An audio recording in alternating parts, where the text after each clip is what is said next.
কেমন আছেন বন্ধুরা সবাই? আশা করছি সবাই ভালো আছেন, সুস্থ আছেন। আবারও আমি রুমা চলে আসলাম নতুন একটা ভিডিও নিয়ে আপনাদের মাঝে। আশা করছি স্কিপ না করে পুরো ভিডিওটা দেখে যাবেন। আশা করছি ভালো লাগবে আপনাদের। এখন আমি রেডি হয়ে গেলাম, কারণ ঈদের বন্ধে আমরা বাড়ি যাব সবাই মিলে। তো ভাবলাম এই ভিডিওটাও আপনাদের সঙ্গে শেয়ার করি। তো দেখেন, আমরা সবাই এখন রেডি হয়ে গেলাম, ব্যাগপত্র গোছানো হয়ে গিয়েছে। এখন বাজে 5:30। তো 5:30টার সময় আমরা রওনা দেব। তো দেখি পৌঁছতে পৌঁছতে কয়টা বাজে, তো সবটাই আপনাদের সঙ্গে আমি শেয়ার করব। তো চলেন যাওয়া যাক।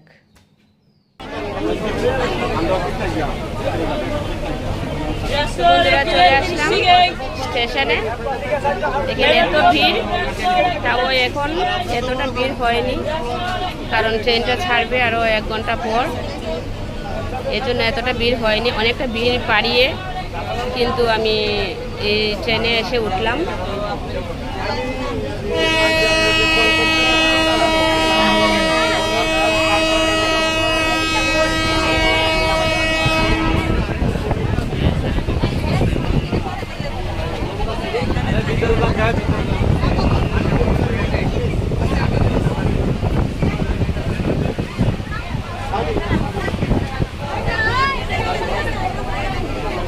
অনেকটা কিন্তু ভিড় এখনই হয়ে যাচ্ছে, অনেকটা পরে আরও মানুষ আসবে, আরও অনেক ভিড় হবে।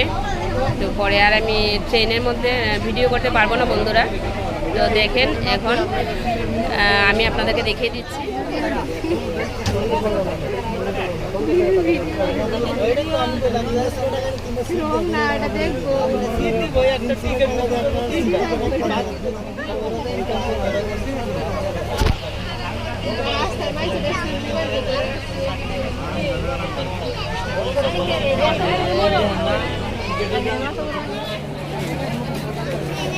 স্টেশনে এসে পৌঁছে গেলাম বন্ধুরা।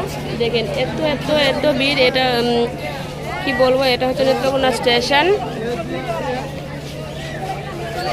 ও হচ্ছে আমার দেবর, ও আমাকে এগিয়ে নিয়ে যেতে এসছে আমাদেরকে সবাইকেই। আর ছোটজন হচ্ছে আমার দেবরের ছেলে, ওরা এগিয়ে নিয়ে যেতে আসছে স্টেশনে আমাদেরকে। তো দেখেন, ট্রেনের উপরে অনেক ভিড় জমিয়েছে, মানুষ উঠেছে, উপরে উঠেও অনেক মানুষ যাচ্ছে। কারণ কি করবে বলেন, সবাইকে তো বাড়িতে যেতে হবে।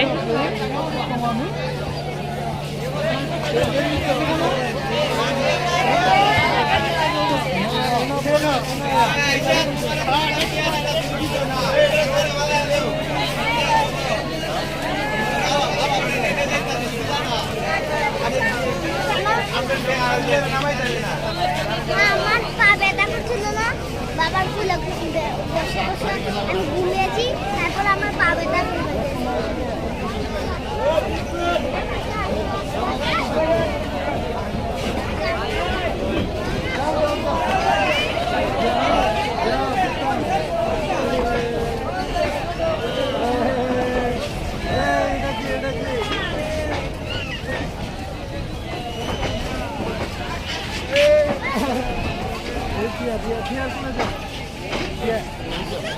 বন্ধুরা, দেখতেই পেলেন এত ভিড় করেছে।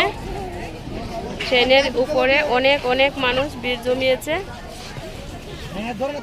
তো বন্ধুরা, দেখতেই পেলেন এত ভিড় ঠেলে আমি কিন্তু নেত্রকোনা পৌঁছেই গেলাম, আমার গন্তব্যস্থলে। তো আসলে ঈদের বন্ধে সবাই তো বাড়ি যাবে, এই জন্য একটু ভিড়টা বেশি। তো যাই হোক, এত ভিড় ঠেলেও আমি বাসায় এসে পৌঁছলাম ভগবানের আশীর্বাদে, এটাই বড় কথা। আর আমি ঢাকা থেকে যখন আসছি, তখন আসার সময় আমি কিছু প্রিন্টের কাপড় নিয়ে আসছিলাম। তো এই কাপড়গুলো নিয়ে আসছি বলতে, আমার দেবশ্রী সোনার জন্য কয়েকটা জামা বানাবো। আমার শাশুড়ির মেশিন আছে, তো আমার শাশুড়ি মেশিন দিয়ে সেলাই করে দিবে। এই জন্য আমি কয়েকটা কাপড় কিনে নিয়ে আসছিলাম, জামার কাপড়। আর আমার জন্য একটা মেডির কাপড়ও নিয়ে আসছিলাম, এই কয়েকটা জামা আর আমার জন্য একটা মেডি। এগুলো আমি এখান থেকে বানিয়ে নিয়ে যাব, আমার শাশুড়ি বানিয়ে দিয়ে দেবেন। তো এখন সকালবেলায় বসে পড়লাম। এই দিন যেদিন গিয়েছিলাম ওই দিনের ভিডিওটা আর করতে পারিনি আমি। তো এটা হচ্ছে পরের দিনের ভিডিও। সকালবেলায় আমি বসে পড়লাম আমার শাশুড়িকে নিয়ে এই কাপড়গুলো কাটতে। আমার শাশুড়ি এই কাপড়গুলো কাটছে, আর আমি বসে বসে একটু ভিডিও করে আপনাদের সঙ্গে শেয়ার করছিলাম। আসলে সেলাই কাজটা হচ্ছে এমন একটা জিনিস, এটা হচ্ছে একটা আর্ট, সবাই এটা পারে না কাপড়ের মেশিন দিয়ে সেলাই করতে। এই কাজটা যে জানে সেই শুধু বুঝে যে এটার যে কতটুকু গুরুত্ব। এই কাজটা শিখে রাখলে নিজের কাজটা অন্তত করা যায়, কারো কাছে যেতে হয় না এই কাজটার জন্য। তো কাপড় চোপড় কেটে সন্ধ্যের বেলা আমরা একটু বের হয়েছিলাম, ভাবলাম একটু ঘুরে আসি, ভালো লাগবে। তো কোথায় যাব ভাবতেই মনে পড়লো যে বাণিজ্য মেলা শুরু হয়েছে নেত্রকোনায় 1 মাস ব্যাপী। তো পরে ভাবলাম যে আচ্ছা বাণিজ্য মেলা থেকে একটু ঘুরে আসি, ভালো লাগবে। তো দেখেন এখানে টিকিট কাউন্টারে 20 টাকা করে টিকিট। আমার হাজব্যান্ড চলে গিয়েছে টিকিট কাটতে। তো টিকিট কেটে আমরা বাণিজ্য মেলায় ঢুকে পড়লাম। সত্যি অনেক ভালো লাগে এই মেলার মধ্যে ঘুরতে, বিশেষ করে আমার ভীষণ ভীষণ ভালো লাগে মেলায় ঘুরতে। যেই শুনলাম আমি যে মেলা বসেছে বাণিজ্য মেলায়, তখন ভাবলাম যে না, মেলা তো আর ছাড়া যাবে না, অবশ্যই যাব আমি। তো যেদিন এসেছে আমি ওই দিন আর পারিনি যেতে। তো পরের দিন এটা আমি গিয়েছিলাম মেলায়। তো মেলা মানেই আনন্দ, মেলা মানেই মজা। তো দেখতেই পেলেন অনেক কিছু, অনেক অনেক কিছু উঠে মেলাতে, দেখতেও ভালো লাগে, কিনতেও ভালো লাগে। এই যে ব্যান্ডগুলা দেখতে পাচ্ছেন, অনেক অনেক ব্যান্ডগুলা উঠেছে, এইগুলা খুবই ভালো লাগে। এই ব্যান্ডগুলা 30 টাকা করে এই ব্যান্ডগুলা। আর এখানে অনেক অনেক রাইড আছে, এগুলো এখনও চালু হয়নি, অনেকগুলো রাইড এখনও চালু হয়নি, কারণ আমি মেলায় যেদিন গিয়েছি ওই দিন হলো মেলার 5ম দিন। তো 5ম দিনে যেহেতু 1 মাস ব্যাপী মেলা হবে, এই জন্য আস্তে ধীরে এই কাজগুলো করা হচ্ছিল। সব দোকানপাটও ভালো করে বসেনি, তো আস্তে ধীরে কাজগুলো করা হচ্ছিল। তাই আমি 5ম দিন যেহেতু গিয়েছিলাম মেলায়, সব দোকানপাট বসেনি, সব রাইডগুলোও খোলা হয়নি, ডেকোরেশন চলছিল। তো যাই হোক, আমরা যেহেতু বেশি দিন থাকবো না আর অন্যান্য কাজও আমাদের আছে, তাই ভাবলাম মেলায় একটু তাড়াতাড়ি চলে যাই, পরে আমার অন্যান্য কাজ আছে, অন্যান্য জায়গায়ও যেতে হবে। এই জন্য একটু তাড়াতাড়ি চলে গিয়েছিলাম মেলায়। আর মেলা শুনলে আমার খুবই খুবই আগ্রহ জাগে, মেলায় যত তাড়াতাড়ি যাওয়া যায় তত আমার ভালো লাগে। মেলায় বড়দের চেয়ে ছোটোদের আনন্দটা একটু বেশি হয়, কারণ অনেক রাইড থাকে মেলায়, ওরা রাইড করতে পারে। এই জন্য ছোটোরা একটু বেশি, ছোটোদের ভালো লাগে মেলায়। তো আমার ছেলেরও ভীষণ ভীষণ ভালো লাগছিল মেলায় গিয়ে, কারণ ও রাইড করতে খুবই খুবই পছন্দ করে। তো ও রাইড করেছিল, ও একটা রাইড করেছিল স্লিপারের যে রাইডটা, এইটা সে করেছিল, কিন্তু বেশিক্ষণ করতে পারিনি, কারণ অনেক অনেক উঁচু ছিল স্লিপারটা, এই জন্য বেশিক্ষণ করেনি। এই 1 মিনিট করেই নেমে আসছিল, ওর ভালো লাগেনি। তো যাই হোক, দেখেন এখানে অনেক অনেক পার্স ব্যাগ আছে, অনেক ডিজাইনের পার্স ব্যাগ আছে, খুবই খুবই সুন্দর। আমার তো ভীষণ ভীষণ ভালো লাগছিল। তো পার্স ব্যাগ আর এইবার কেনা হয়নি এই মেলা থেকে, কারণ আমার অনেকগুলো পার্স ব্যাগ ছিল অলরেডি, এই জন্য আর পার্স ব্যাগ কিনিনি। কিছু কসমেটিক্স ছিল, ওইগুলো আমি কিনেছিলাম।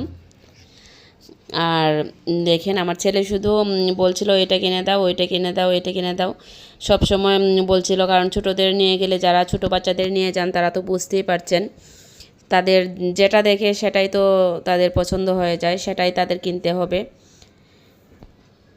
তো ওই যে দেখছেন হাত পাকাগুলা, এই হাত পাকাগুলা কিন্তু খুবই খুবই ভালো। পার্স ব্যাগে ইজিভাবে এগুলো ইউজ করা যায়, ইজিভাবে রাখা যায় পার্স ব্যাগে।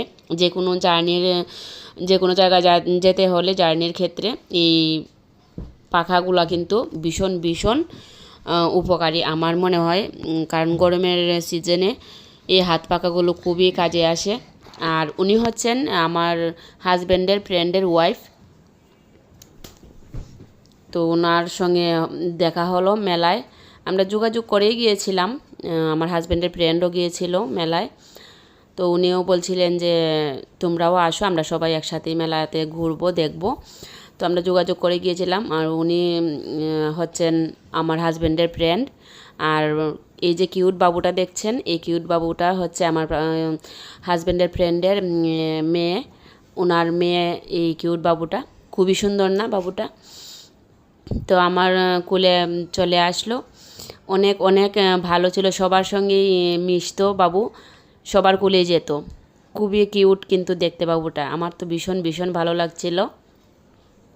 তো আমরা সবাই একসঙ্গে যেহেতু হয়েছি, আমার হাজব্যান্ড বলছিল তাহলে কিছু একটা খাওয়া যাক, মেলা মানে তো খাওয়া দাওয়ারও হিড়িক পড়ে যায়। ফুচকা চটপটি এগুলো তো খেতে ভীষণ ভীষণ ভালো লাগে মেলায় গিয়ে। তো কার কেমন লাগে মেলায় গিয়ে ফুচকা চটপটি খেতে আমাকে কমেন্টস করে অবশ্যই জানাবেন। তো আমরা বসে পড়লাম ফুচকা চটপটি খেতে। তো চটপটিটা এখনও বানানো হয়নি বলল, তাই আমরা ফুচকাই নিয়ে নিলাম। আমরা সবাই একসঙ্গে বসে ফুচকাই খেয়ে নিচ্ছিলাম। আসলে মেলায় গিয়ে ফুচকা খাওয়ার আনন্দটাই হচ্ছে আলাদা। ফুচকা চটপটি সবারই, আমার তো ভীষণ ভীষণ ভালো লাগে। মেলায় গেলেই আমি ফুচকা চটপটি কিছু না কিছু একটা খাই। তো আপনারা কার কার পছন্দ আপনাদের আমাকে কমেন্টস করে অবশ্যই জানাবেন। আর বিশেষ করে সবাই মিলে একসঙ্গে বসে খাওয়ার আনন্দটাও আলাদা, এটা অনেক ভালো লাগে। খাওয়ার টেস্টটাই মনে হয় যে একটু বেড়ে যায়। আর আমার ছেলে তো এদিকে খুব মনোযোগ দিয়ে খাচ্ছিল, তেঁতুলের টকটা মিশিয়ে মিশিয়ে খাচ্ছিল ফুচকা। দেখেন খুবই মনোযোগ দিয়ে খাচ্ছিল ফুচকা। ও চেয়েছিল চটপটি খেতে, চটপটি ওর খুবই পছন্দ, কিন্তু কি করবে আর, চটপটিটা আর বানানো হচ্ছিল না তখন, এই জন্য ফুচকাটাই ওকে খেতে হচ্ছিল। তবুও ফুচকাটাও ভালোবাসে ও, কিন্তু তার চেয়ে সবচেয়ে বেশি ভালোবাসে আমার ছেলে চটপটিটা, আমার মেয়ে সবচেয়ে বেশি ভালোবাসে ফুচকাটা। তো আমরা সবাই মিলে ফুচকা খেয়ে নিলাম, ভীষণ ভালো লাগলো। তো এগুলো খাওয়া দাওয়া শেষ করে আমরা চলে গেলাম রাইডে। দেখেন এই রাইডটা কিন্তু খুবই খুবই সুন্দর, প্লেন সিস্টেম, বাচ্চাদের খুবই আকর্ষণ করে এই সুন্দর সুন্দর রাইডগুলো। এই রাইডগুলো খুবই ভালো। আর এই পাশেই হচ্ছে ঘোড়ার দিয়ে রাইডটা, এই রাইডটাও কিন্তু খুবই ভালো লাগে। এটার মধ্যে বড়রাও ওঠা যায়, ভীষণ ভালো। তো যাই হোক, রাইড করে আমার ছেলেও রাইড করেছিল। তো আমরা সব কিছু ঘুরে দেখে তারপর আমরা সবাই মিলে একটু গল্পগুজব করেছিলাম মেলার এক কোণে বসে, সবাই যেহেতু একসঙ্গে অনেক দিন পর দেখা হলো। তো গল্পগুজব করে আমরা সবাই বাসায় ফিরে আসলাম। ভিডিওটি কেমন হলো কমেন্টস করে আমাকে অবশ্যই জানাবেন আপনারা।